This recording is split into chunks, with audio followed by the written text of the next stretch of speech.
conversations have been had about what's happened and India's support and help. But how do you view this overall event? And I understand that India was not politically or militarily responsible for the safety of the ship, and yet it happened very close to our borders, maritime borders. Well, I too support UNCLOS and international law. So I don't want you to have any doubt on that score. But having said that, look, here's the situation.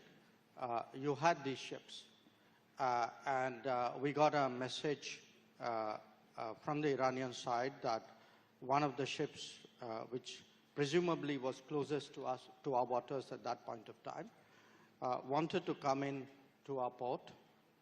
They were reporting that they were having problems. So my recollection is this was on the 28th.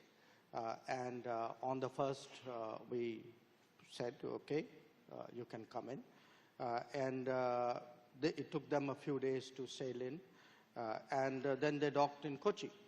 The ship is there. Obviously, the people on the ship, a lot of them were young cadets, that is my understanding. They have disembarked.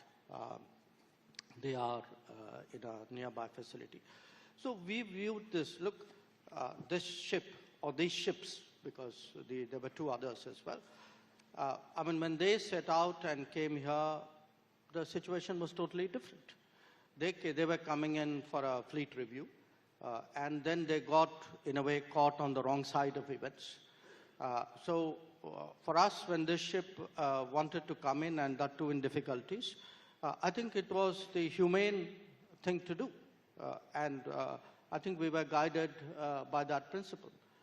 And in a sense of the other ships, one obviously had a similar situation in Sri Lanka, and they took the decision which they did, and one unfortunately didn't make it. I think where we really approached it from the point of view of, in a sense, of humanity, of other than, whatever the legal issues were, and I think we did the right thing. Right, and I understand India did the best that could have been done under the circumstances, but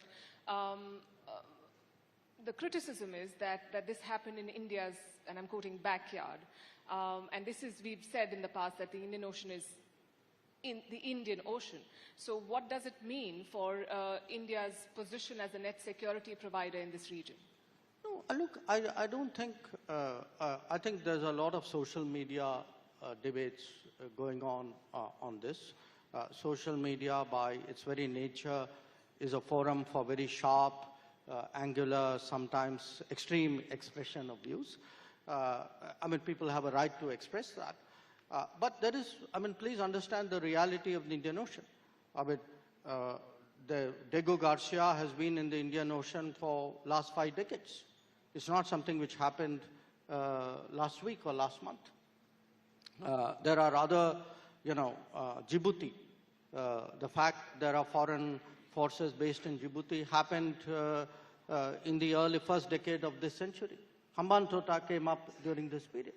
So the idea that, somehow the Indian Ocean is limited to only the countries of the Indian Ocean, others aren't there. The Fifth Fleet is based in Bahrain.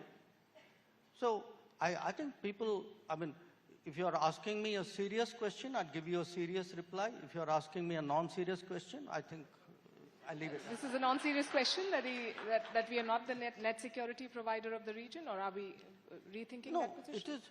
I think any serious question has to take into account what is the ground or the water situation out there. Yeah. Okay. Since you mentioned Diego Garcia, Minister Dhananjay Ramphul, we understand that